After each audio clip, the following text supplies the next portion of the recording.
अरे भाई क्यों आप बांग्लादेश बांग्लादेश बोलते? मोदी की बहन दिल्ली में बैठी है, उसको निकाल के फेंको ना बांग्लादेश में।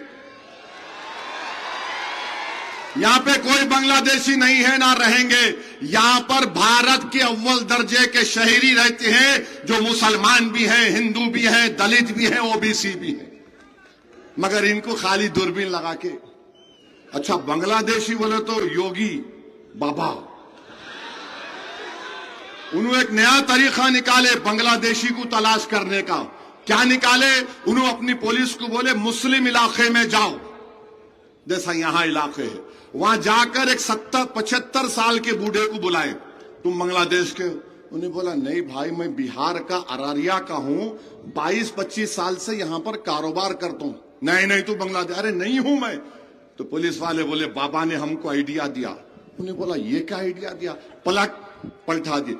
पीठ पे उस पुलिस वाले ने अपना फोन रख दिया और फोन रख के बोल रहा, देखो फोन बोलेगा तो बांग्लादेशी या भारत का है।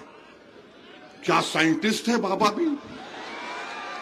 हम समझे सर पे बाल नहीं है, मगर माशाल्लाह ओफो माने अब जरूरत ही नहीं है। मगर कोई ऐसा फोन तो इजाद करो जो भारत के गरीबों के पेट पर रखकर बोले कि कितना खाया, कब से भूखा है, बोल सको।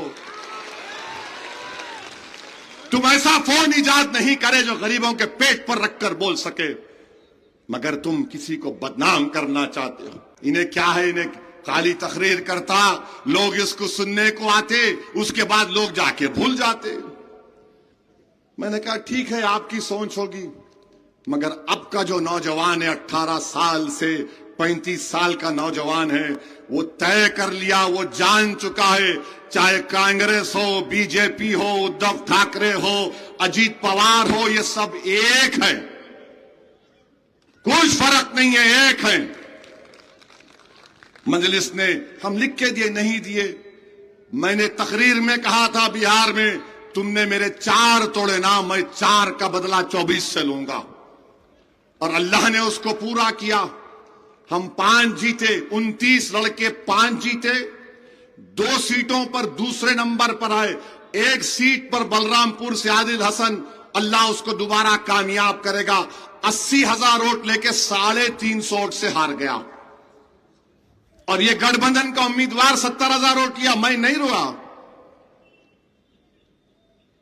ठाकुरगंज से हम 80,000 वोट लेकर 7,000 वोट से हारे, और 14 जगह पर तीसरे नंबर पर आए।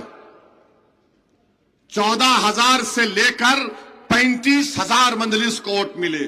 कांग्रेस पार्टी 60 पे लड़ी, कितने सीट पर? 60, जीती कितनी? 6। माबाकी 54 पर कौन जीते? मैं जीता।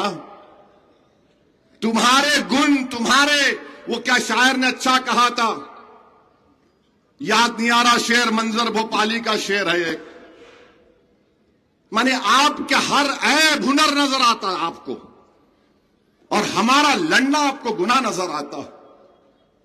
मैं क्यों लड़ रहा हूं? मेरी जात के लिए नहीं, खुदा ना खास्ता कभी नहीं।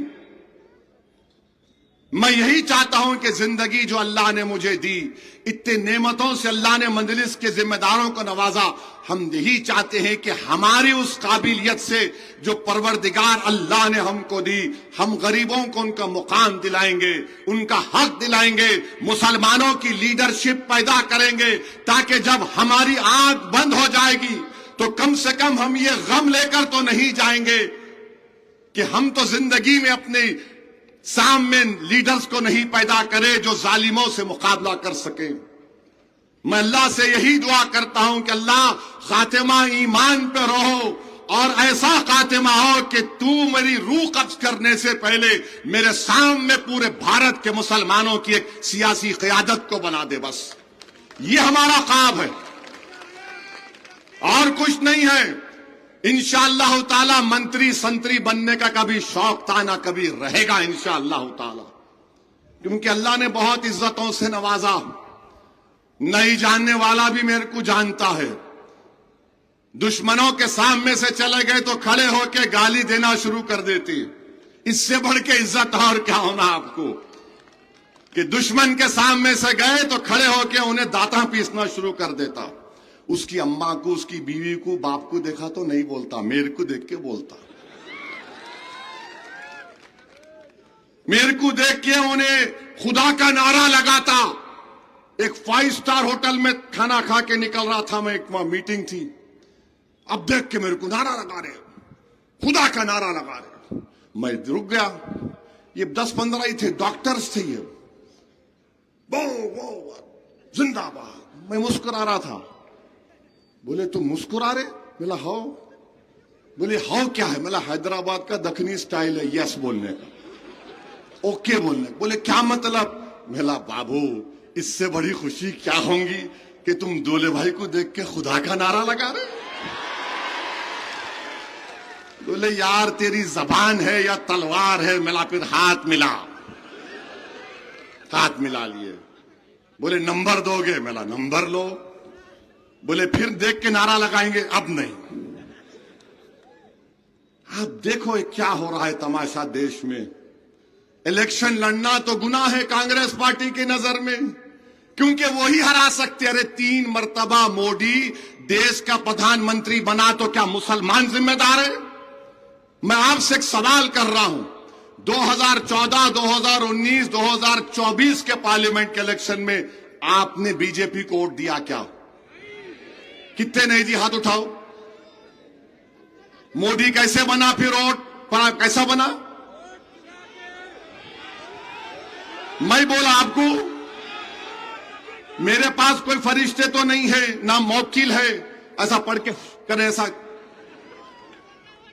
अरे तुम नहीं हरा सक रहे, तुम उसको हरा नहीं सक रहे। नहीं हो वैसी बोलो, मेरे क्या करने का है? बोलो, अगर तुम्हारे दिल की भड़ास निकलती मेरा नाम लेने से, और बोलो। तुम्हारे को अपनी बीवी को देख के सुकून नहीं मिल रहा, मगर मेरे को बोल के सुकून मिल रहा, बहुत अच्छा है।